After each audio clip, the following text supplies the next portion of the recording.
बिस्मिल्लाहिर्रहमानिर्रहीम। अस्सलाम वालेकुम नाज़रीन, आपका मेज़बान एजाज़ डोगर हाज़िर खिदमत है।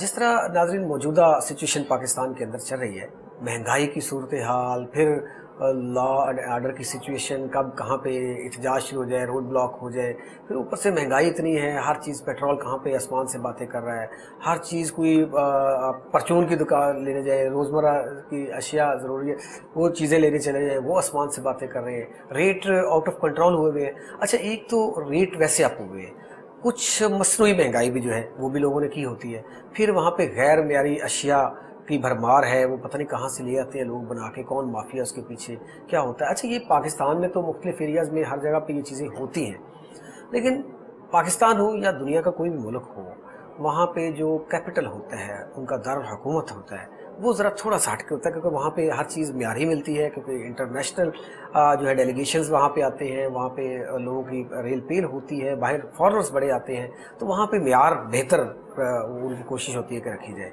तो इसी तरह आज हम इस्लामाबाद में, पाकिस्तान कैपिटल है, वहाँ पे मौजूद हैं और हम ऐसे एरिया में मौजूद हैं जिसपे जो हमारे साथ हमारे मेहमान होंगे उनके पास एरिया ऐसा है कि जिसमें देहाती एरिया भी है, और वो देहाती एरिया जहाँ पे सबसे ज़्यादा मसाइल है इस्लामाबाद में, और वहाँ पे वो पोश एरिया जहाँ पे आपका सुप्रीम कोर्ट, जहाँ पे आपका सेक्रेटेरिएट, जहाँ पे आपका election commission, supreme court, president house, high court, मतलब तमाम रेड जोन, सारी चीज़ें वहाँ पे मौजूद है।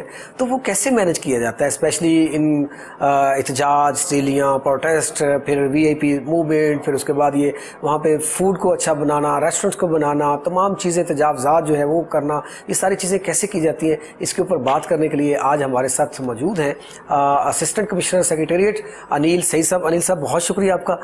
नौजवान भी है, सबसे बड़ी बात यह है कि एरिया जितना टफ है उस हिसाब से ये यहाँ पे नौजवान बंदे के काम था, कभी कहीं कभी कहीं। तो आपने मुख्तसर इंट्रो भी सुना, तो क्या मुश्किलात हैं बेसिकली आपका, क्योंकि यहाँ पे भी वही काम है जैसे कि अटक में एक असिस्टेंट कमिश्नर है, फतेह जंग में है, उनका काम है वही काम है, यहाँ थोड़ा सा हट के काम है। बिस्मिल्लाहिर्रहमानिर्रहीम। थैंक यू वेरी मच, आपका टाइम आपने दिया, बहुत शुक्रिया, और इंतज़ामिया का मौक़िफ़ लेने के लिए बहुत शुक्रिया।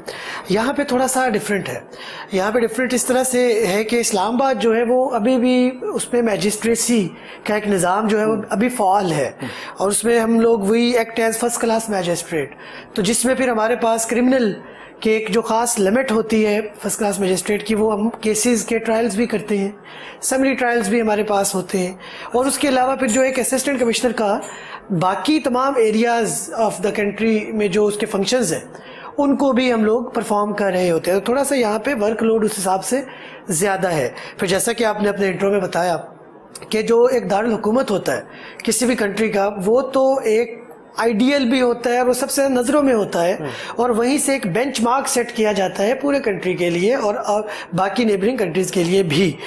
तो अल्हम्दुलिल्लाह जो इस्लामाबाद है उसको दुनिया के जो one of the most beautiful Capitals in the world जो है उसमें से कंसिडर किया जाता है। जो हमने इसको स्टडी किया वो 7th पे था, और हम इसको फर्दर इम्प्रूव करने की भी कोशिशों में लगे हुए हैं। जैसा कि अगर आप देखें, ये ग्रीनरी की वजह से पहाड़ एक तरफ बड़ा, ये अल्लाह पाक का एक तोहफा है हमारे लिए। वैसे तो इस्लामाबाद बिल्कुल इस वजह से है कि व्यू इसका प्यारा है, एक तो इसका व्यू प्यारा है, दूसरा ये एक प्लान्ड सिटी है, और ये एक ऐसा प्लान्ड सिटी है जो कि मतलब बहुत कम उस टाइम पे जब 60s में ये शहर आबाद हो रहे थे, तो उस वक्त एक इस लेवल के जो ग्रीक हमारे डॉक्सेडिस थे, उन्होंने जो डिज़ाइन किया, आर्किटेक्चर थे जो इसके आर्किटेक्ट थे, उन्होंने इसको डिज़ाइन किया था, और ये बहुत एक ज़बरदस्त स्टेट ऑफ द आर्ट।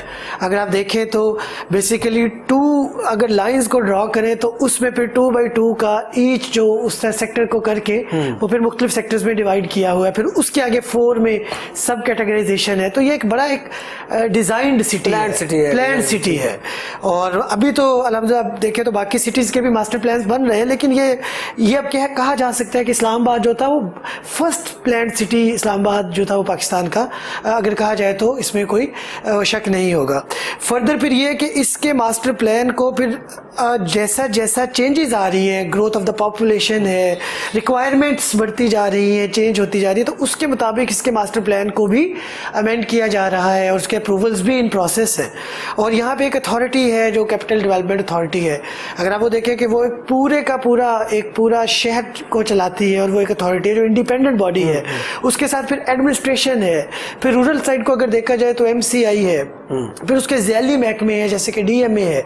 तो ये एक बड़ा, अगर उस तरह से देखा जाए तो एक डिफरेंट और एक कॉम्प्लेक्स है टू मैनेज। अच्छा, ये मेरे नॉलेज में और शायद मेरे नाज़रीन के नॉलेज में इस्लामाबाद के अलावा जितने लोग हैं उनके नॉलेज में इजाफा हुआ होगा कि यहाँ पे भी मजिस्ट्रेट सिस्टम जो है जी वो भी चल रहा है कि असिस्टेंट कमिश्नर के पास असिस्टेंट कमिश्नर के इख्तियारात हैं, साथ वो मजिस्ट्रेट के भी हैं कि वो आप वो बाकायदा अदालत हुआ उसी तरह लगाते हो। बिल्कुल, सारे केसेज में सुनते होंगे वो सारे जो है ट्रायल्स करते हैं। जो आपके एरिया में जितने भी पुलिस स्टेशन है वो आपके पास वो उनके ट्रायल। जी बिल्कुल, क्योंकि जैसा कि क्रिमिनल केसेस के और अदरवाइज भी हम देखते हैं जैसे कि पेमेंट ऑफ वेजेस एक्ट के हो गए, कोऑपरेटिव सोसाइटीज के केसेस हो गए, इसके अलावा और भी इवन पार्टीशन के रेवेन्यू के केसेस सिविल साइड में वो तो तमाम एसीज के पास होते हैं, उनका मेन टास्क है। लेकिन उसके साथ साथ जो थानों की मॉनिटरिंग है वो भी हमारे पास है, being magistrate of the area. बाकी जगहों पे असिस्टेंट कमिश्नर के पास ये नहीं जी, यहाँ पे हम SDM होते हैं, सब डिविजनल मैजिस्ट्रेट्स भी होते हैं। ठीक है। अच्छा, ये एरिया आपके पास रूट भी लगते हैं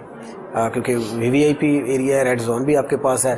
फिर पाकिस्तान में आजकल ये भी है कि वो एक छींक मार दे तो होता है D चौक में चले जाएं, वहाँ पे जाके एहतजाज शुरू कर दें, तो उस वक्त किन मुश्किलात का सामना करना पड़ता है? बिल्कुल ऐसा है, और उसमें फिर मैं और मेरे स्पेशल मैजिस्ट्रेट्स हैं, उनके साथ हम मिल के इस एक्टिविटी को जो है वो डेली बेसिस पे एक नया चैलेंज होता है जिसको हम फेस कर रहे होते हैं। फिर तो अल्हम्दुलिल्लाह को तकरीबन 2.5 साल तो हो गए आपको जी। 2.5 सालों में अप्स डाउन तो बड़े, हुकूमत भी चेंज हुई। अच्छा, ये बड़ी बात है कि जब गवर्नमेंट चेंज हुई है बहुत सारे अफसरान जो है वो चेंज हुए हैं, तो क्या रीज़न है? नौजवान है, कोई ख़ास ताल्लुक है किसी जगह पे? क्या है कि पिछली गवर्नमेंट में भी आप यहाँ पे थे, अभी इस गवर्नमेंट में भी आप हैं यहाँ पे? सर कॉन्सेप्ट बहुत क्लियर है। कॉन्सेप्ट ये है कि हमारा काम जो होता है, we are the lowest tier of government. तो गवर्नमेंट की जो पॉलिसी होती है किसी पार्टी की पॉलिसी नहीं, बल्कि जो गवर्नमेंट की पॉलिसी होती है, हेल्थ की हो गई, एजुकेशन की हो गई, रेवेन्यू कलेक्शन की हो गई, लोगों को इंसाफ देने की हो गई, हमने उनको एग्जीक्यूट करना है।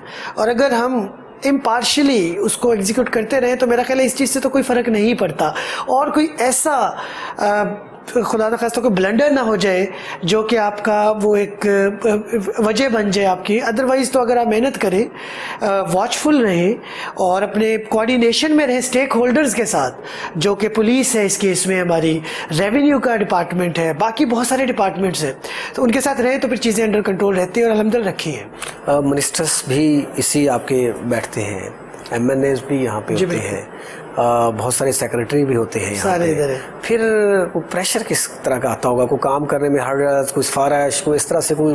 जो बेसिकली मैंने देखा है ना अपने यहाँ पे जो टेन्योर अभी मैंने गुजारा है, हमारा एक मसला जो है ना रेड टेपिज्म का बहुत ज़्यादा है। आप अगर एक जेन्युइन काम के लिए भी किसी ऑफिस में जाते हैं तो बहुत सारे उसके प्रोसीजर्स हैं और उसमें बहुत सारे निटी-ग्रिटीज हैं जिसकी वजह से काम डिले होता है।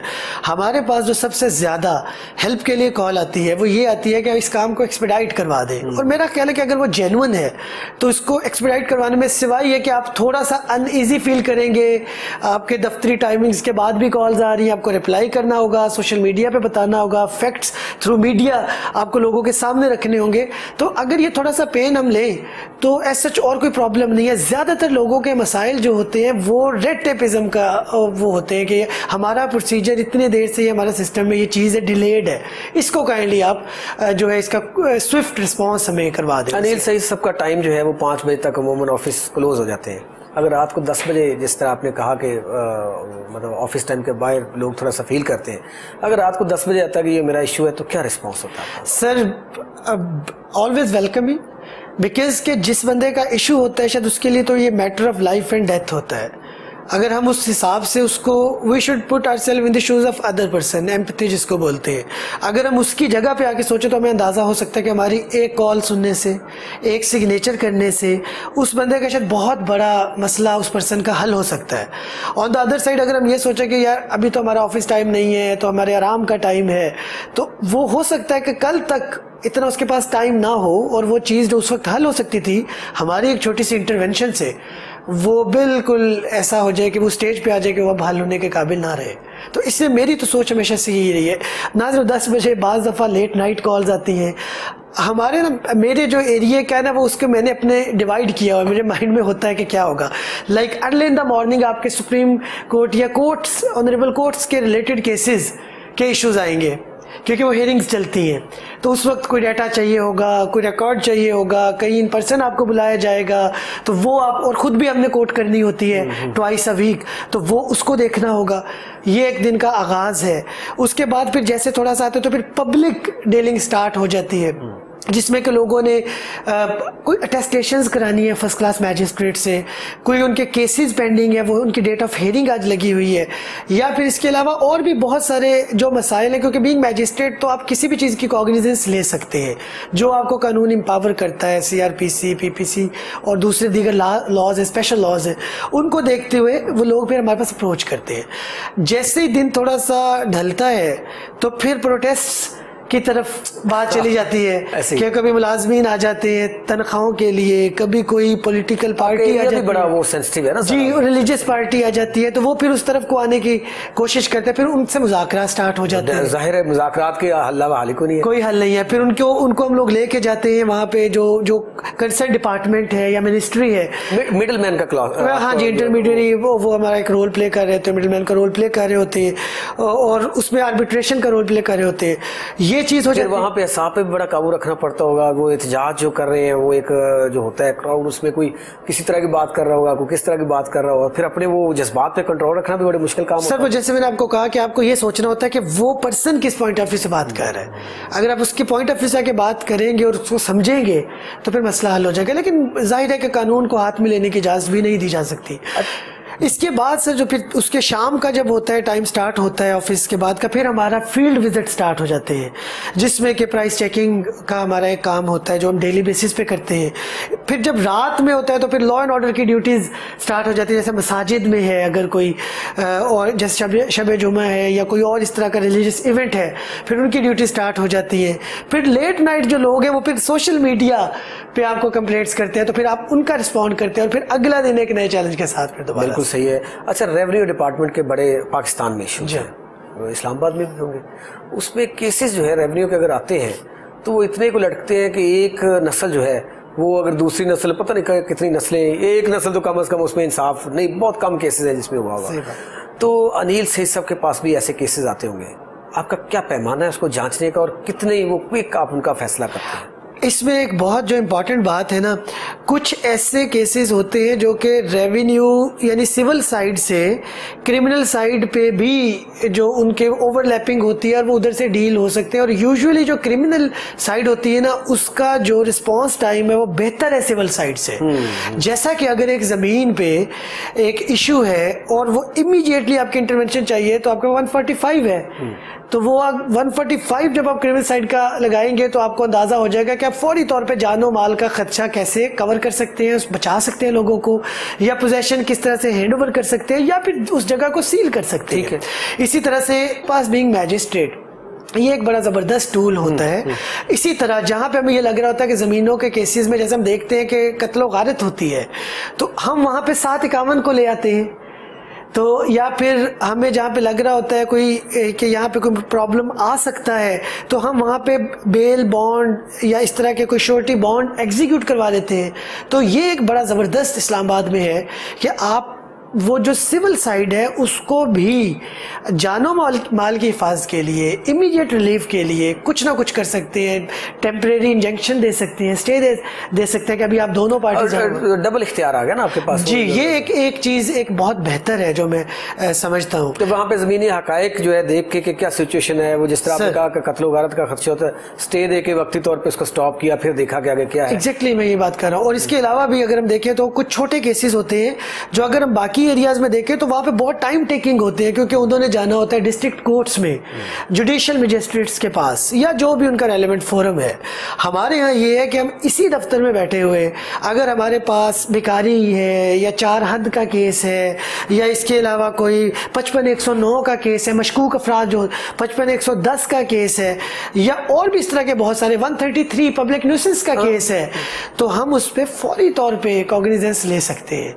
तो वो एक जो कम्बरसम प्रोसीजर्स है उससे इस तरीके से बचा जा सकता है, और शायद यही स्पिरिट थी जो एडमिनिस्ट्रेशन को ये पावर्स दी गई थी, और इसी वजह से वो जो रेड टेपिज्म जो हम बाकी जगह पे उस तरह से देखते हैं वो यहाँ पे आपको नहीं नजर आती। अच्छा, भिखारियों की आपने मेरे वैसे ज़हन में नहीं थे, भिखारियों की बात की, तो भिखारी जो है इस्लामाबाद में ये जो आपके रेड जोन है वहाँ पे तो तकरीबन ना होने के बाद कभी कभार नजर आते हैं, लेकिन आपके जो देहाती एरियाज और बाकी भी है वहाँ पे भी वो इसी तरह, उनके ऊपर क्या आप एक्शन ले रहे हैं? जी बिल्कुल ऐसा है, एक माफिया, ये भी माफिया बन चुके हैं, माफिया है, और उसमें हमारा ये स्ट्रेटजी ये होती है, अगर तो बच्चे हैं तो चाइल्ड प्रोटेक्शन ब्यूरो के पास, अगर फीमेल्स हैं तो यहाँ पे क्राइसिस यूनिट्स बने हुए हैं, क्राइसिस सेल्स बने हुए हैं वहाँ पे उनको, ताकि उनका जो एक इंटरनेशनल कानून का मकसद ये भी होता है कि सिखाना सिर्फ ये नहीं असल है जी कि सिर्फ ये सजा तो पनिशमेंट तो तब है ना जब रेपिटेडली आप एक काम करते हैं, अदरवाइज तो आपने उसको सुधारना होता है। तो यहाँ पे हमारे पास वो भी स्कोप है जो कि हम यूटिलाइज करते हैं। ईदी होम में भेज देना, अगर फिर रिपीटेड ऑफेंस आ रहा है, माफिया इन्वॉल्व है, तो फिर हम उस पर कार्रवाई करते हैं। भिखारी एक्ट हमारे पास है, उसके तहत फिर उनको डियाला भेजा जाता है, उनसे शुरू में तो मचलके लिए जाते हैं, उसके बाद फिर उनका ट्रायल होता है, और ट्रायल के बाद फिर सजा होती है। ठीक है। अच्छा, अभी पिछले दिनों बाराको में एक केस बड़ा रिपोर्ट हुआ, वो बच्ची वाला, 7 साल बच्ची वाला, उस पर प्रोटेस्ट भी बड़े हुए। उसमें स्पेशली हमारे नॉलेज में आया कि उसमें असिस्टेंट कमिश्नर साहब जो है अनिल सही साहब बड़ा इंटरेस्ट ले रहे हैं और बड़ा पुलिस से ऊपर।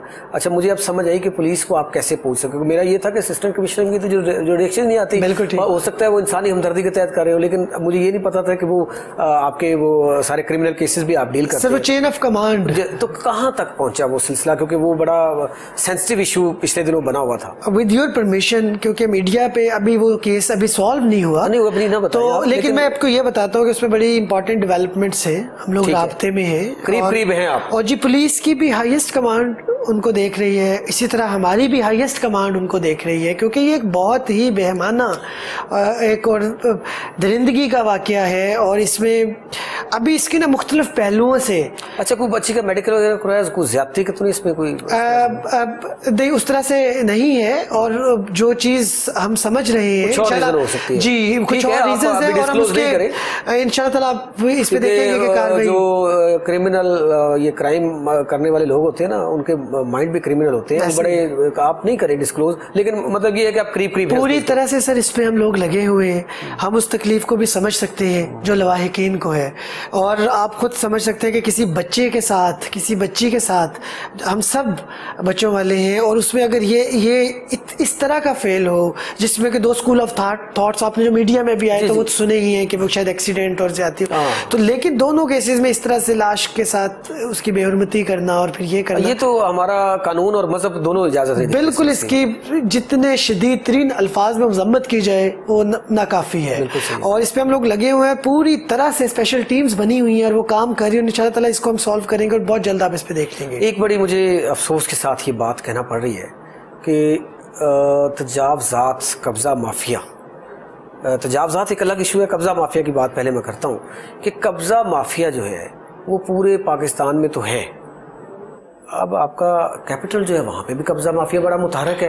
ये बड़ी मतलब तकलीफ दे बात है कि कैपिटल में भी वो नहीं रोका जा रहा। तो उस पर पिछले दिनों आपने कब्जा माफिया के खिलाफ बहुत सारे एक्शंस भी किए, क्या आपको भी वो एक्शंस कभी स्टॉप हो जाते हैं? क्या आपको भी कोई प्रेशर आ जाता है उन कब्जा माफिया का, या वो इतने स्ट्रांग है कि वो आपसे काबू नहीं आ रहे, या उस पर आप करीब है उनको कि जितना को आप कर सकते हैं, क्योंकि 2.5 साल एक अरसा होता है। इसमें बेसिकली कब्जा माफिया के खिलाफ जो कार्रवाइयाँ हमने की है, और जो ये एरिया मेरे पास है, मैं आपको बताना चाहूंगा वो एक चैलेंज है।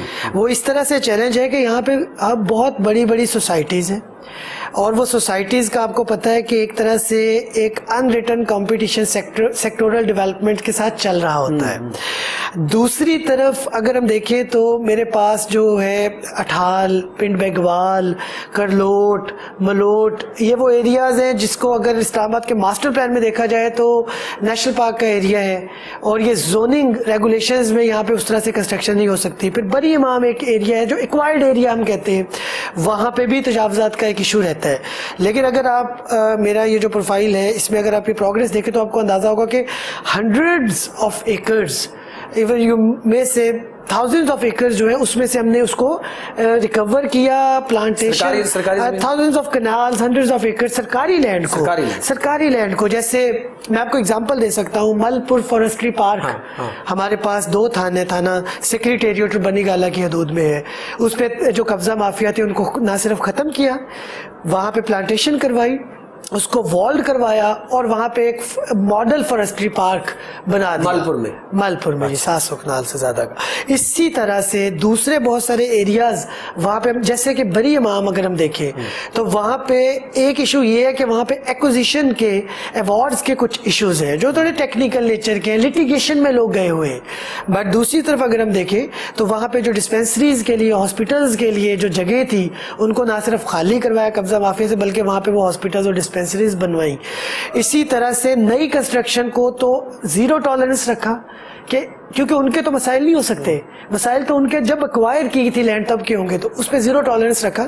लेकिन यहाँ पे एक बात मैं आपको बताना चाहूँगा कि यहाँ पे मुख्तलिफ डिपार्टमेंट्स का इंटर कोऑर्डिनेशन जो है वो बहुत ज़्यादा मैटर करता है।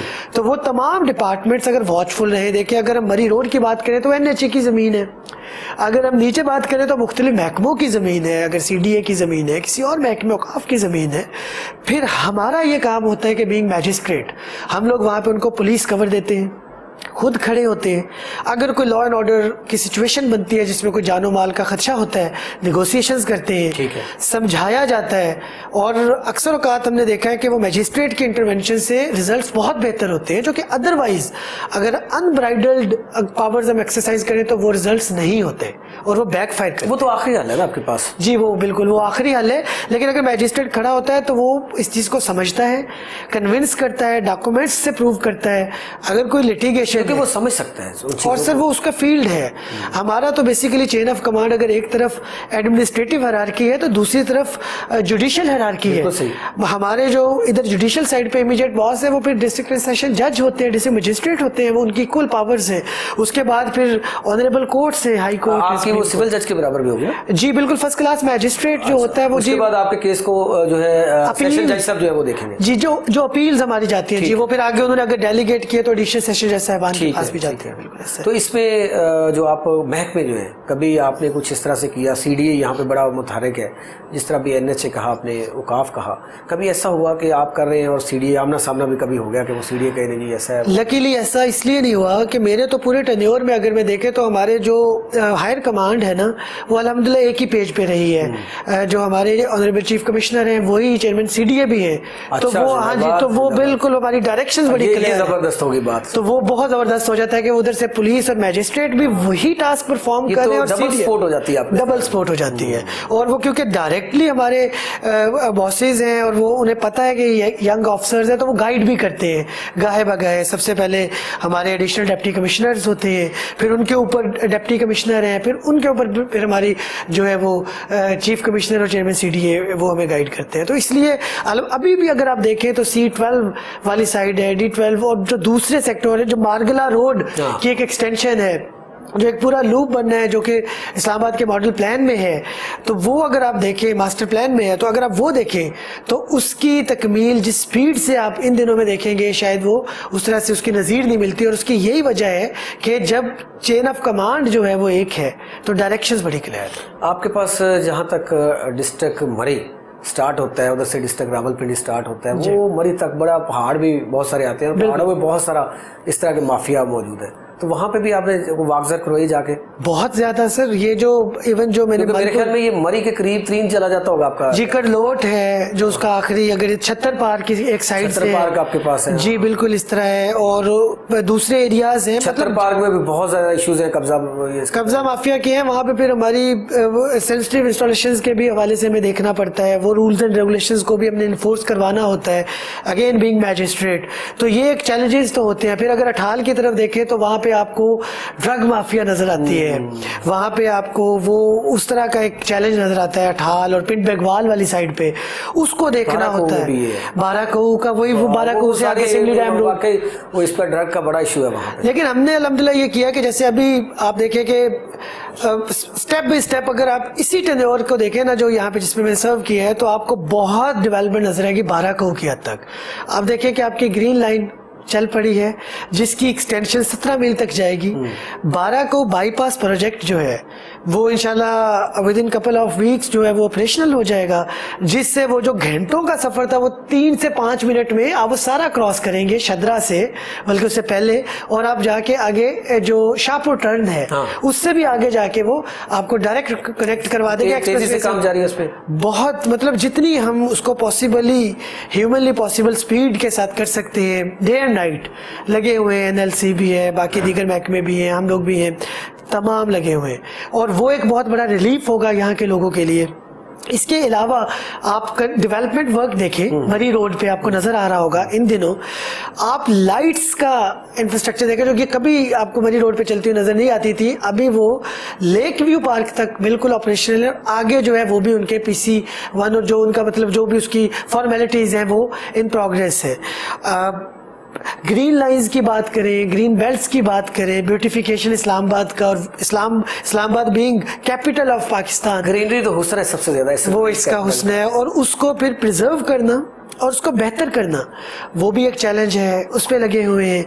तो ये मतलब इस तरह के दोनों, एक है डे टू डे टास्क, एक है थोड़ा सा मीडियम और लॉन्ग टर्म जो हमारे ऑब्जेक्टिव्स हैं, तो वो सारे साथ लेके चल रहे हैं और कोशिश कर रहे हैं। फिर इस तरह हॉस्पिटल्स की अगर हम बात करें, फिर यहाँ पे इस्लामाबाद में एक और इशू जो गोश्त के हवाले से है, मैं उस पे आता हूँ। पहले हम चल रहे हैं तजावुज़ात के ऊपर। पिछले दिनों एक वहाँ पे आप भी पहुंचे हुए थे कि आपके ही एरिया में आई थिंक वो आता है वहाँ के, मैंने आपको देखा वो जब हमारे पास न्यूज वगैरह आई कि बाराकऊ जाते हुए एक पुल बन रहा था, वो गिर गया अचानक से। तो वो क्या नाकस मटेरियल था, कुछ और वजह बनी, क्या हुआ वहाँ के? क्योंकि वो ऑन द स्पॉट फौरन आप भी पहुंचे, अल्लाह का शुक्र है वहाँ पे जानी नुकसान कोई नहीं हुआ। अजीब, उसमें बेसिकली 2 इंसिडेंट्स हुए थे, और उसकी इंक्वायरी जो वो हाईएस्ट जो कमीशन होता है उस लेवल पे चल रही है, और वो उस पर अभी कबलज वक्त होगा कि हम इस पे कोई भी जजमेंट दें या कोई कमेंट पास करें कि क्या रीजन हुई है। हाईएस्ट ही होना चाहिए, क्योंकि आपके ये देखें वो मेन शाहराह के ऊपर आप बना रहे हैं, खुदा ना खास्ता वो कंप्लीट हो जाता, गाड़ियां ऊपर होती, वो इस तरह गिर जाता तो कितना बड़ा नुकसान। अभी तो वो अंडर कंस्ट्रक्शन था, वो हो गया तो क्या सानिया गुजरना था उसके ऊपर। बिल्कुल, और इन चीजों को तमाम को कंसीडर किया गया, और उसके बाद अल्हम्दुलिल्लाह उसके जितने भी प्रोसीजर्स अब तक हुए हैं वो बिल्कुल बखैर आफियत। दोबारा कहाँ तक प्रोसेस है उसका? उसका जो गार्डर स्टॉप किया हुआ है? नहीं, बिल्कुल स्टॉप नहीं किया हुआ। उसकी जो गार्डर की लॉन्चिंग इस वक्त हमारा मेन टास्क है, और वही सबसे कॉम्प्लेक्स टास्क। पहले मैं तो अभी नहीं किया, पहले ट्रैफिक का बहाव बड़ा सुस्त था वहाँ पे, अभी कुछ ट्रैफिक के लिए कोई आपने बनाई कुछ चीज के? जी बिल्कुल उसके अल्टरनेट रूट्स भी दिए गए थे बाय द कंसर्न डिपार्टमेंट्स, और वो पब्लिश भी हुए अखबारों में। इसके अलावा फिर ये किया गया कि गार्डर लॉन्चिंग एक बहुत सेंसिटिव टास्क होता है, वो ऑलमोस्ट हमारा परसों तक जो है 156 में से 100 गार्डर्स कंप्लीट हो चुके हैं, वो हो जाए, और वो उस एरिया के कंप्लीट हो चुके हैं जो ट्रैफिक कंजेशन का बाइस बनते थे। तो वो एक तो इम्पोर्टेंट बात है कि अब वहाँ वैसा नहीं है। ठीक है, कुछ अर्से के लिए हमें हैवी ट्रैफिक को रोकना पड़ा, वो यही वजह थी कि खुदा ना खास्ता हैवी ट्रैफिक टच हो जब ट्रांजिट से, तो वो मुतबादल रास्ता दिया था, मुतबादल रास्ता भी दिया गया। मुतबादल रास्ता वी कैन अंडरस्टैंड कि वो लंबा पड़ा, जैसे कि आपको पता है एबटाबाद वाली साइड से अगर मरी को आप टच करते हैं, या फिर दूसरे लतरार से अगर आप कश्मीर वाली साइड पे जाते हैं, तो वो रास्ते लंबे, लेकिन उसके अलावा कोई ऑप्शन नहीं थी। हाँ, लोकल ट्रैफिक के लिए हमने लोकल डाइवर्जन दी, प्रिंस रोड है, सिमली डैम रोड है, शाहपुर रोड है, उनको हमने अभी खोल दिया, हम ट्रैफिक यूटिलाइज किया। जी, अब उसको किसी हद तक जो है कदरे, क्योंकि वो टास्क कंप्लीट हो गया जो ट्रैफिक से एसोसिएट करता था उस एरिया के, जहाँ पे जो है बड़ी तादाद में मरी और इधर जाते हैं, तो अभी उनको इनको तो इन एरियाज का नहीं पता कहाँ से जाना है, लोकल बंदे को तो पता होगा। वो हमने पब्लिश किया है, वहाँ पे ट्रैफिक ड्यूटीज हैं, वहाँ पे हमारे मैजिस्ट्रेट डिप्यूट हैं, वहाँ पे पुलिस है जी, इस तरफ जाएं, ये बिल्कुल हर जगह के जहाँ पे डाइवर्जन है, जहाँ पे कंस्ट्रक्शन है, जहाँ पे हैवी ट्रैफिक नहीं जा सकती, हर जगह पे हमने उसको देखते भी आप जाके विजिट? बिल्कुल, उसका रेगुलरली विजिट होता है, उसका रेगुलरली रिपोर्ट जमा होती है हर अथॉरिटीज को। अच्छा, अगर हम इधर बाराको वाली साइड पे जाएं तो आप सिर्फ यहाँ की बात नहीं है, आगे मरी और इधर जो है सारे लोग विजिट भी करते हैं, सिर्फ फॉरेनर भी करते हैं, पाकिस्तानी भी करते हैं, और बड़ी तादाद में जो अब छुट्टियाँ होती हैं बच्चों को लेके जाते हैं। जब बाराको, अठाल चौक और ये सारी चीज़ें, वो सिमली डैम को जो रास्ता जाता है उधर कभी देखें तो वहाँ पे तजावजात की भरमार है, इशू है। वहाँ पे सर जी ट्रैफिक रुकनी है, वहाँ पे आपका कोई पिकअप वाला खड़ा हुआ है, रिक्शे वाला खड़ा हुआ है, रेडी बान खड़े हुए हैं, इसके अलावा वो शॉप्स वालों ने बाहर वो लगवाए हुए हैं स्टॉल वगैरह। तो उसके लिए क्या कर रहे हैं कि ट्रैफिक जो है वो ना वहाँ पे रुके। जैसा कि मैंने आपको पहले बताया था ना कि ये EMA का काम आएगा, वो आपके अंडर नहीं आता। अगर परमानेंट नहीं, मतलब कोऑर्डिनेशन तो डेफिनेटली हमारी है, रजिस्टर कवर है, लेकिन आपको उन लोगों से मशीनरी की सपोर्ट चाहिए, आपको उन लोगों से मैन पावर की सपोर्ट चाहिए, क्योंकि मैं वहां पे अकेला जाके तो कुछ नहीं कर सकता। मुझे साथ पुलिस चाहिए, मुझे साथ मशीनरी चाहिए जो मस्मार करेगी। तो वो तमाम डिपार्टमेंट्स को मिला के ना एक हमारा ना सिर्फ के वो कोऑर्डिनेशन कमेटीज भी बनी हुई हैं, अब जो रिसेंटली बनाई हैं, और ग्रुप्स भी बने हुए हैं। उस पर हम लोग जब भी ऑपरेशन प्लान करते हैं तो वो करते हैं, और ये चीजें पहले से बहुत कम हो गई हैं। लेकिन एक और चैलेंज आया, वो ये आया कि जब डाइवर्जन दी तो हैवी ट्रैफिक का लोड हो गया सिमली डैम, शाहपुर, फुलगरा, जिसकी वजह से वहां तोड़फोड़ हुई। लेकिन आपके चैनल की तरफ से बताना चाहूंगा कि उसके लिए भी local government and rural development department के थ्रू वहां पे फंड्स मुख्तस कर दिए गए हैं। ठीक है, इट्स टू अर्ली कि हम यहाँ पे कंस्ट्रक्शन स्टार्ट कर दें रोड्स की, तो वो मेन रोड भी बन रहा है, जो डाइवर्जन है वहां पे भी कंस्ट्रक्शन होगी तो ट्रैफिक बिल्कुल स्टक हो जाएगी। Once in couple of weeks वो कंप्लीट हो जाए तो हम यहाँ पे भी कंस्ट्रक्शन स्टार्ट कर देंगे, और ये जो रोड्स टूटे हैं इनकी रिपेयर हो जाएगी। तो बना लिया आपने सारा वो? जी बिल्कुल, उसका प्रपोजल भी, उसके फंड्स एलोकेशन वगैरह हो गई है, और वो हमने शेयर भी की है। और वो अगर आप कहेंगे तो कैपिटल में तो स्पीड से काम होना चाहिए ना, और वो हो रहा है इंशाल्लाह ताला। और बाकी यहाँ पे कुछ चैलेंजेस, जैसे वेदर का चैलेंज है। आप समझते हैं कि कंस्ट्रक्शन एक्टिविटी बारिशों में नहीं हो सकती, और बारिशें एक्स्ट्राऑर्डिनरी हो रही है, तो वो एक चैलेंज है। सब पिछले दिनों मैं देखता हूँ तजावजात के ऊपर बड़ा काम किया, इस पे थोड़ा सा मैं और भी आगे जाना चाहूँगा, लेकिन ब्रेक का वक्त हो गया। नाज़रीन, एक शॉर्ट कमर्शियल ब्रेक लेते हैं, उसके बाद दोबारा मिलते हैं, हमारे साथ रहिएगा।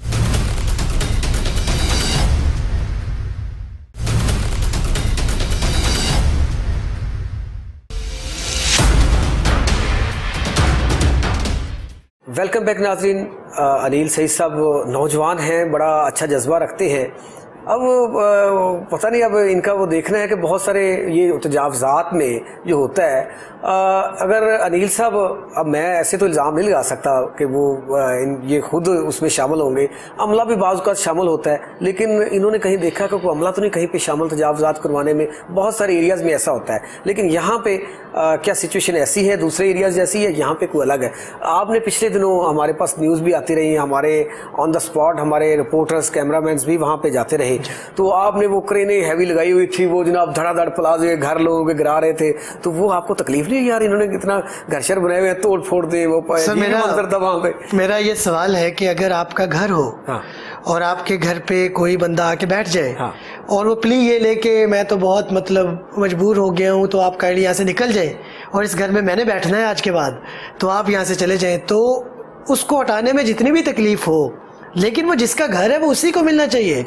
गवर्नमेंट की जगह है, गवर्नमेंट ने वो पर्पस बिल्ट उसमें है ना कुछ प्लान में होता है, ऐसा नहीं है कि वो खाली पड़ी लैंड स्टेट की है तो फिर ये बात ठीक है। और वहां पे अगर कोई भी जस्टिफिकेशन हो, लेकिन ये इसको नहीं किया जा सकता कि आप कहें कि जी you are allowed to continue, but थोड़ा सा ये कि हमें वॉचफुल रहना चाहिए। वो कैविट टेम्पटर या मुश्तरी होशियार बाश, let the buyer be aware की जो टर्म्स हैं, जो कानून की टर्म्स हैं, वो यही है कि जब आप इस तरह की लैंड परचेज करें तो आप ये देखें कि ये जो लैंड है ये किसी और डिपार्टमेंट से बिलोंग तो नहीं करती, कोई सादा लो आवाम को कोई माफिया बेवकूफ़ तो नहीं बना रहा जी। वहाँ पे जो हम बात कर रहे हैं कि जो जब किसी सादा लो बंदे को, किसी पर्सन को कोई माफिया बेवकूफ़ तो नहीं बना रहा है। अब वो कैसे बनाया जा सकता है, मैं कुछ बातें आपके चैनल के तवज्जुह से बताना चाहूँगा। जैसा कि हवाई हकूक़ का एक कॉन्सेप्ट है हवाई हकूक का, रेवेन्यू के हकूक ये होता है। इस्लामाबाद का ना, आपने कहा कि इस्लामाबाद में ये लैंड के मसाइल क्यों हैं, यहाँ पे शामलात है।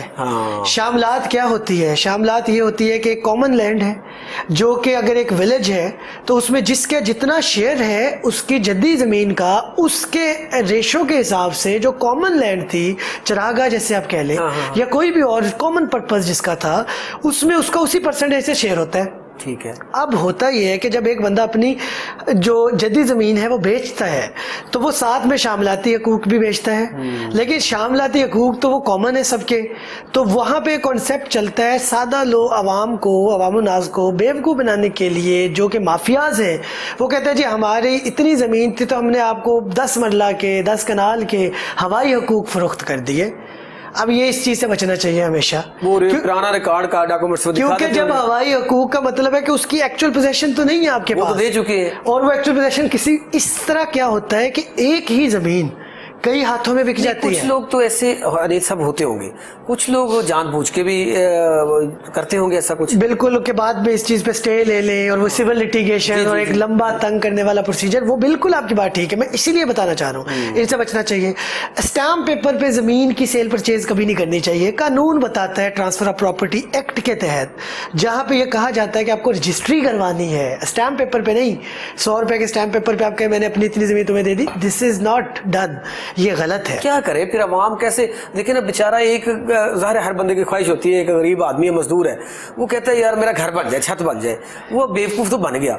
क्या किया क्या जाए? लोग कहाँ पे देखें, कैसे करें? महकमे वाले भी तो नहीं ना सुनते। अगर आप सुन लेते होंगे, आपने हो सकता है आप तक ये नीचे वाला अमला ही ना आने देता हो। वॉचफुल रहना चाहिए। रेवेन्यू का पूरा डिपार्टमेंट होता है, जगह जगह रेवेन्यू एंड रिकॉर्ड सेंटर्स बने हुए हैं। हम उसको कंप्यूटराइज करने की तरफ भी जा रहे हैं ताकि आप घर बैठे चेक कर सके, और उसका यही पर्पज है कि आप, लेकिन कुछ बातें तो सिंपल है ना कि अगर आपको कोई स्टैम्प पेपर पे जमीन बेचना है ना ले, सिंपल। अगर आपको जी अगर कोई आपको ये कहता है कि ये हवाई हकूक है, रजिस्ट्री इंतकाल वाली जगह ले, बिल्कुल। और अगर कोई कहता है कि ये हवाई हकूक मुझसे खरीद लो, मत खरीदे।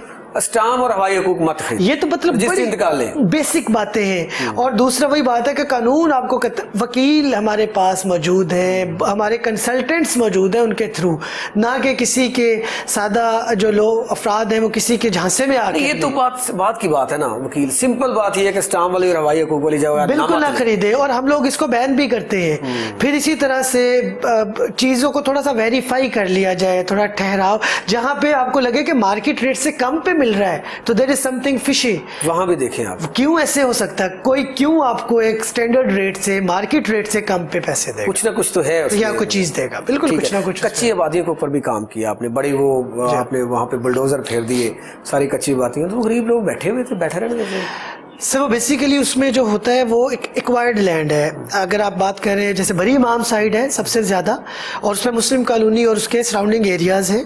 मालपुर वाली साइड है, उसके सराउंडिंग एरियाज़ है। कायदा यूनिवर्सिटी है और उसके सराउंडिंग एरियाज़ है, मतलब कायदा यूनिवर्सिटी के सराउंडिंग एरियाज़ है, वो सारी एक्वायर्ड लैंड है। वहाँ पे कुछ प्लान्स हैं गवर्नमेंट के। होता ये है कि वहाँ पे अगेन मैंने जैसे आपको बताया कि ये स्टैम्प पेपर पे खरीदो फरोख्त के थ्रू लोगों को बेच दी जाती है ज़मीन, लेकिन वो ज़मीन देखे जिसकी ओनरशिप आपके, जो चीज़ आपकी है ही नहीं, वो आप आगे किसी को कैसे दे सकते हैं? सिंपल सा फार्मूला है, और वो सस्ते दाम में होती है तो लोग उसको खरीदते हैं, फिर वो फेस करते हैं। अच्छा, जहाँ पे पूरे पाकिस्तान के अंदर महंगाई पहले ही ऑलरेडी बढ़ी है, फिर ये कुछ दुकानदार कुछ एरियाज में माफिया एक बना लेता है खुद से, माफिया कहेंगे हर तरफ, बिल्कुल वो रेट जो है वो खुद से ही बना लेते हैं, खुद से ही तैयार कर लेते हैं, फिर गैर मियारी वहाँ पे अशिया जो है वो देते हैं। उसके ऊपर क्या काम कर रहे हैं आप? ये बहुत बड़ा चैलेंज है असिस्टेंट कमिश्नर्स के लिए, और ये ऑल अराउंड द कंट्री है, क्योंकि एक तरफ तो हमारी अदरवाइज भी इंटरनेशनल फैक्टर्स ऐसे हैं, जैसे प्राइसेस बढ़ रही हैं अगर ऑयल की, या हमारे अगर जो पेरिटी है डॉलर के साथ उसकी वजह से डिवैल्यू हो रही है हमारी करेंसी, तो महंगाई ऑटोमेटिकली बढ़ गई। फिर हमारी पेमेंट्स प्लान्स जो है उसकी वजह से, या फ्यूल एडजस्टमेंट्स की वजह से, या हमारा जो सर्कुलर डेट है उसकी वजह से हम लोग फेस करते हैं ना प्रॉब्लम्स।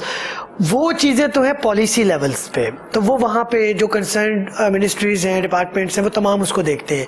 बीइंग असिस्टेंट कमिश्नर हमारा क्या काम है एसेंशियल कमोडिटीज कुछ होती हैं, आटा, दालें, चीनी, घी और इस तरह के जो पानी, दूध, दही, ये कुछ एसेंशियल कमोडिटी है। गोश्त भी, इवन चिकन, दूसरा गोश्त, बीफ, मटन। गोश्त पे तो आप पिछले दिनों बड़ा काम भी करते रहे। बिल्कुल, वो एक बड़ा काम किया आपने सर। वो एक चैलेंज होता है। हाँ। क्योंकि जब वो ये हम लोग डेली बेसिस पे, अच्छा वहाँ पे सिर्फ रेट का इशू आ रहा था गोश्त में, या वो मुर्दार जिस तरह का गोश्त वो भी है। सबसे पहला इशू भी पकड़ी आपने? बिल्कुल पकड़ी वो, लेकिन उसके लिए हमारी जो फूड अथॉरिटी की टीम्स हैं, इनिशियली हमने पंजाब फूड अथॉरिटी से हेल्प ली और उनकी टीम से रिक्वेस्ट की वो हमारे साथ जाते थे। यहाँ पे कोई इस तरह की फूड अथॉरिटी नहीं है? यहाँ पे फूड डिपार्टमेंट अब उसका जो कयाम है वो अमल में लाया जा चुका है और अब उसका जो इनिशियल फेज है, फेज 1 है उसका वार्निंग्स का, वो इस वक्त चल रहा है। मैं समझ रहा था कि छोटा सा इस्लामाबाद है, यहाँ पे यार इतने मसाइल कहाँ से होंगे, लेकिन यहाँ भी यार आपके कैपिटल में भी इतने मसाइल है। क्योंकि सर कैपिटल को हमने स्टेट ऑफ द आर्ट बनाना है। कैपिटल को एक, जैसे मैंने शुरू में कहा, बेंच मॉडल हो ना, लोग देखें यार वाकई देखें मॉडल है, पाकिस्तान जाए वहाँ पे, क्योंकि ये आपका मॉडल है। यहाँ पे देखेंगे तो पाकिस्तान पूरे का आपको नक्शा नजर आएगा कि यार वहाँ का कैपिटल देखें जाके देखने वाले। बिल्कुल ऐसा। और जिस तरह आपने अभी कहा कि ये 7वां पूरी दुनिया के 7 जो खूबसूरत उनके अंदर इस्लामाबाद का शुमार होता है, ये बड़ी एजाज की बात है। एजाज की बात है और इसको हमने मेंटेन करना है और बेहतर करना है। तो इसमें तो अवाम देखिए पाकिस्तान का ना, ये अनिल साहब की जितना हिस्सा है उतना एक एजाज डोगर का भी है, उतना मुस्तफा खान का भी है, उतना कोई यहाँ पाकिस्तान का शहरी, इस्लामाबाद का शहरी, उसका भी हिस्सा है। ये हम सब का है, हम सब का है, ये हम सब की कलेक्टिव रिस्पॉन्सिबिलिटी है। यही से आप इसी बात से कंटिन्यू करते हुए मैं ये कहना चाहूंगा कि ये हमारी पब्लिक की भी ना अवेयरनेस, क्योंकि जब कोई कब्जा, ये जो होर्डिंग वाले हैं, जो जखीरा अंदोज जिसको हम कहते हैं, इलीगल प्रॉफिटेरिंग वाले हैं, जो मुनाफाखोर हैं, इन लोगों के लिए मेरी दरख्वास्त ये है कि एक तो रेट लिस्ट पूछी जाए, चाहे आप उसको अफोर्ड भी करते हैं लेकिन काइंडली उस पर पूछा जाए उनसे कि रेट लिस्ट आज की कहाँ है, रेट लिस्ट दिखाएं, डीसी रेट उसको कहते हैं, डीसी रेट दिखाएं किधर है, आप चेक करें, उससे ज़्यादा पे ना करें, चाहे आप पे कर सकते हो क्योंकि हो सकता है दूसरा कोई इंसान, कोई दूसरा कंज्यूमर या कस्टमर पे ना कर सकता हो। दूसरी तरफ जो हमारा इसके अलावा मैं देखता वो ये है कि फिर हमारी जिम्मेदारी है कि हम उसको इन्फोर्स करवाएं। ठीक है, वो हम लोग through special magistrate, special price magistrates, through departments जैसे फूड डिपार्टमेंट है, फूड अथॉरिटी भी अब बन गई है, उनके थ्रू इसको इन्फोर्स करवाते हैं। जालसाजों के ऊपर मतलब रेट तो एक अलग चीज है, जो जालसाजी करते हैं, जो दोनों वो तो फिर क्रिमिनल है। अच्छा ये देखें, दूध का बड़ा चैलेंज है और केमिकल ज्यादा दूध आम है, ये सिर्फ इस्लामाबाद में नहीं पूरे पाकिस्तान के अंदर है। बिल्कुल, उसके लिए क्या पैमाना है आपका चेक करने का और किस तरीके से आप उनको पकड़ते हैं? अब जैसा कि जैसे जैसे टेक्नोलॉजी बेहतर हो रही है तो वो लोग जो इसमें मिलावट में मुलविस है उनको भी इस टेक्नोलॉजी का पता होता है। For example to begin with हमारे पास एक इलेक्ट्रोमीटर, ठीक है, सिंपल पैमाना था, आप उसके जो है उसके वो चेक करते थे फैट कंटेंट और उसकी ग्रेविटी, और उसके बाद आप डिसाइड कर देते थे क्या चीज डालते थे वो पूरा हो जाता जी, वो पता, हाँ यही बात, ग्रेविटी भी पूरी हो जाती है और उसमें हेल्थ भी नहीं है। अब हमारे पास मोबाइल लेबोरेटरीज है, अच्छा उसमें हर चीज का कंटेंट आता है कि अगर ये भैंस का दूध है उसमें कितने % है, गाय का कितने % है, पानी की मिलावट कितनी है, अगर कोई खुदा खासा सर्फ या कोई इस तरह का केमिकल है वो कितने % है। इतनी जदीद लैब है आपके? जी बिल्कुल है, अभी फिलहाल के लिए तो वो लैब हम लोग जो है वो बोरो करते हैं पंजाब फूड अथॉरिटी से, यहाँ से भी, लेकिन आप चेक तो करते हैं ना? अभी हम उसका जो वो प्रोसीजर चल रहा है उनको परचेज करने का, टेंडरिंग प्रोसीजर्स वो जो इस वक्त चल रहे हैं, वो मुतलका महकमे उस पे लगे। इसमें बड़े कभी तो वो यूरिया मिला देते हैं, कभी वो पता नहीं क्या क्या, वो दूध होता ही नहीं, केमिकल से बना देते हैं। सर हेल्थ और एजुकेशन चैलेंजेस हमारे हैं और वो रहते हैं और वो पूरे कंट्री में भी है क्योंकि हमारी परसेंटेज जीडीपी की कम है। इसके अलावा भी यहाँ रेस्टोरेंट्स को भी चेक करते हैं कि फूड का मेयार क्या है, वो सफाई कितनी है, वो ऑयल कौन सा इस्तेमाल करें, ये भी चेक करते हैं? बिल्कुल चेक करते हैं और उसमें जो सबसे इंपॉर्टेंट बात होती है वो ये होती है कि इन रेस्टोरेंट्स में सफाई के मेयार के लिए कुछ स्टैंडर्ड्स हैं, फूड लॉज हैं, सैनिटेशन लॉज हैं, वो आपके लोकल गवर्नमेंट के थ्रू भी हैं, वो आपके सेंट्रल लॉज भी और स्पेशल लॉज भी हैं, उनकी इन्फोर्समेंट को हम देखते हैं। तो इसी तरह से हम आगे उसके फर्दर भी देख रहे होते हैं कि अगर प्राइस कंट्रोल में वो कवर हो रहा है वहाँ पे उसको देखा जाता है। इसी तरह से अगर हम देखें जैसे इलीगल रीफिलिंग ओपन ये सेल परचेज पेट्रोल की, जिसमें आप धमाके भी देखते हैं, आग लगती है, या मिलावट वाला पेट्रोल मिलता है, उस पे भी कॉग्निजेंस ली जाती है। पैमाना पेट्रोल का वो भी आप चेक जी, वेट एंड मेजर्स एक्ट के थ्रू या फिर लेबर डिपार्टमेंट के साथ जाके उसको किया जाता है।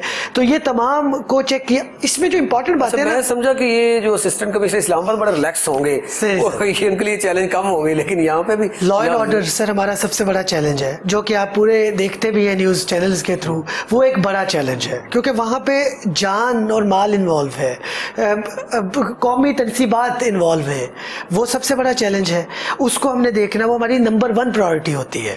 उसके बाद सर फिर ये जो प्राइस चेकिंग है और जो दूसरे मैंने आपको बताया इस चीज़ को। अच्छा अनिल साहब, जब हम बात करते हैं अपनी ज़िंदगी की जीने के लिए पानी की भी आपको ज़रूरत होती है, हेल्थ की होती है, आपके एजुकेशन, ये बेसिक नीड्स है आपकी। बिल्कुल। तो एजुकेशन, हेल्थ और पानी जो है देहाती एरियाज में चैलेंज है आपके लिए, इस पे क्या काम कर रहे हैं? ज़बरदस्त क्वेश्चन है क्योंकि इस्लामाबाद में अदरवाइज भी पानी की स्कैर्सिटी का इशू है। बलोचिस्तान के बाद अगर हम देखें तो वो जो वाटर लेवल है बलोचिस्तान में, अगर वो हम देखते हैं तो पर ईयर शायद वो बाज़ इलाकों में 6 मीटर तक नीचे जा रहा है, इस्लामाबाद में 1 मीटर तक ऑन एवरेज जा रहा है, जिसकी वजह से हम वाटर स्टार्व्ड नेशन की तरफ मूव कर रहे हैं। और इस्लामाबाद का चैलेंज ये भी है कि यहाँ पे फिर बोरिंग और वो चीज़ें जिससे वो फर्दर नीचे जाता है, तो उसके लिए हमने काम किया है।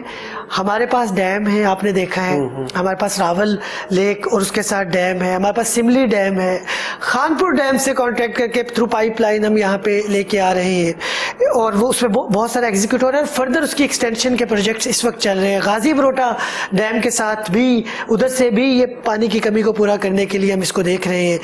इसके अलावा जो है हमने लोकल सतह पे एसीज ने वाटर यूजर कमेटीज बनाई हुई हैं, ठीक है, जो कि लोकल्स की वहाँ पे रिप्रेजेंटेशन है और वो अपनी मदद तो नहीं कह सकते, लेकिन वो अपनी एक म्यूचुअल कोऑर्डिनेशन के through with the help of administration वो डिसाइड करते हैं कि किन एरियाज में कितनी पानी की, और मतलब ये आप डिसेंट्रलाइजेशन अपने लेवल पे उस पे ये काम कर रहे हैं कि खुदा न खास्ता ये बड़ा चैलेंज न बन जाए इस्लामाबाद में पानी के लिए। इससे पहले एडवांस ही आप तमाम जो है इस पे काम कर रहे हैं। इसी तरह हेल्थ के लिए क्या कर रहे हैं? यही मैं उस तरफ आ रहा था। हेल्थ के लिए हमारा ये होता है कि हेल्थ में हमारे 2-3 चैलेंजेस हैं। जैसे अभी इस सीजन में डेंगू हमारा बड़ा चैलेंज आएगा, तो उसके लिए हमारी जो अप्रोच है वो ये एक तो प्रीएक्टिव अप्रोच है।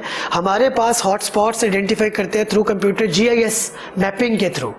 वो जो हीट मैप जनरेट होते हैं उधर हम लोग अपना फोकस करके उसको उसी वक्त थ्रू, हमने हर डिपार्टमेंट में से कुछ बंदे लिए हैं और वो उस डिपार्टमेंट, जैसे अगर स्कूल है तो FDE फेडरल डायरेक्टर एजुकेशन, उनका हर स्कूल में एक फोकल पर्सन है जिसके जिम्मे है कि उस स्कूल का हॉटस्पॉट वो क्लियर करेगा। तो ये स्कूल्स वगैरह में आप इस तरह के वर्कशॉप्स वगैरह भी कराते हैं? बिल्कुल करते हैं, ट्रेनिंग्स होती है, अभी भी मीटिंग है। पोलियो का जो है पोलियो टीम के साथ आप जाते रहे जाके करवाने का। पोलियो पहले तो बहुत ज्यादा लोग कहते थे पोलियो कतरे पलाई ना जी, बिल्कुल ऐसे है। तो अभी कोई इस तरह का कोई देहाती एरिया में कोई वाकया तो नहीं हुआ कि आपको मुश्किलात का सामना करना पड़ा होगा, क्योंकि टीम आपकी मर्दमशुमारी और इसमें पोलियो के साथ साथ आप लोग रहे हैं? जी बिल्कुल, हम साथ रहे। मेरी रिक्वेस्ट है आवाम से, आपके चैनल से, उसके थ्रू के बेसिकली देखिए बात यह कि हम हमारे बच्चों ने जब बाहर जाना है, अब अफगानिस्तान और पाकिस्तान 2 ऐसे कंट्रीज हैं जहाँ पे अभी भी पोलियो है और केसेस रिपोर्ट होते हैं, एनवायरमेंटल भी है और अदरवाइज भी उसके सैंपल्स में आते हैं।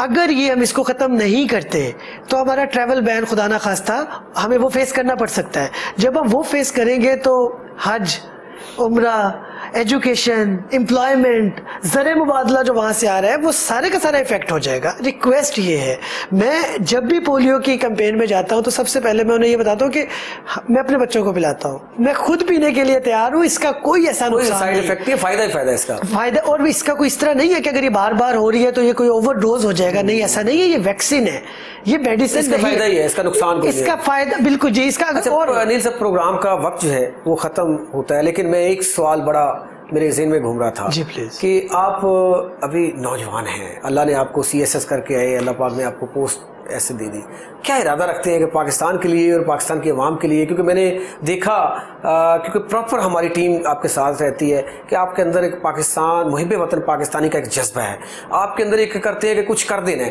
तो क्या इरादा रखते हैं कि पाकिस्तान के लिए और पाकिस्तान के अवाम के लिए और पाकिस्तान की नौजवान नस्ल के लिए पैगाम भी और कुछ करना भी चाहते हैं? Thank you very much, thank you. बिल्कुल, आपने भी सही जज किया। मैं बहुत अर्ली एज में गवर्नमेंट सेक्टर में आ गया था, ग्रेड 18 में लेक्चरशिप में, और वहाँ पे मैंने लेक्चरशिप की, लेकिन फिर मुझे लगा कि अब मज़ीद कुछ आगे जाया जाए और मज़ीद लोगों की खिदमत जो है ग्रॉस रूट लेवल पे आके जहाँ एक एक साइन से हो सके वो की जाए। तो मैं फिर military lands and cantonment service में चला गया, जो कैंट की एडमिनिस्ट्रेशन होती है उसको देखना शुरू किया।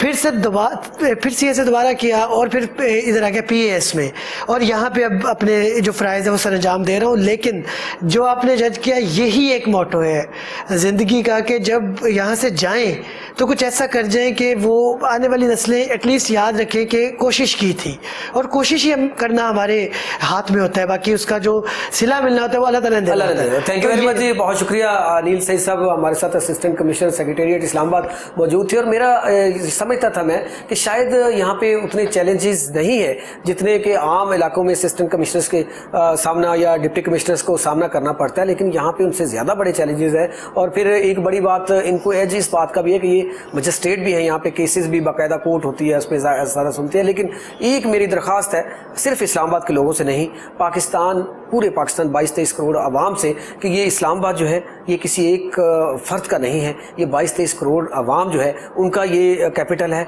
उनका ये दारुल हुकूमत है। ये पूरी दुनिया में अगर 7 खूबसूरत तरीन जो है दारुल हुकूमत उनमें से इसका शुमार होता है, तो हम इनको 7 नहीं बल्कि इनको टॉप 5 या 1-2 में लेके आए कि हमने जो आपके इंतजामिया है उसके साथ मिलजुल के तावन करें। देखिए वो भी हमारे हैं, हमारे भाई हैं, हमारे अंदर से हमारा बेटे भाई कोई निकल के गए हैं, हम उनको सपोर्ट करें।